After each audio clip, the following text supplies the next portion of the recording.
Exe perquid et justitiam vocies non estim maxi perquam maxior quer. Untuk sekarang kita akan membahas mengenai hukum internasional.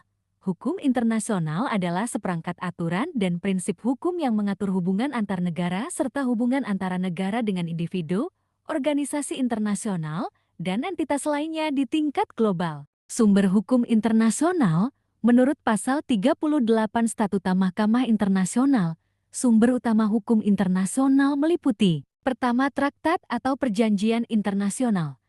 Kesepakatan antara dua atau lebih negara yang mengikat secara hukum. Kedua, kebiasaan internasional. Praktik negara yang diterima sebagai hukum. Ketiga, prinsip hukum umum. Prinsip hukum yang diterima oleh negara-negara di dunia. Keempat, putusan pengadilan internasional. Keputusan Badan Peradilan Internasional yang menjadi presiden. Kelima, pendapat para ahli doktrin.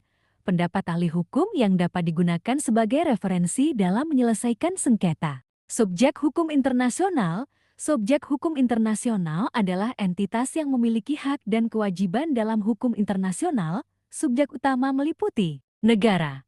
Aktor utama dalam hukum internasional. Organisasi internasional seperti PBB, ASEAN, HOK, individu. Terutama dalam hukum pidana internasional seperti kasus kejahatan perang. Kita lanjutkan pembahasan mengenai hukum internasional di part selanjutnya. Jika suka konten ini, follow dan like serta share ke semua orang agar bermanfaat dan menambah wawasan perihal seputar hukum yang lainnya. Jika ada pertanyaan atau pembahasan mengenai hukum lainnya, silakan komen konten ini.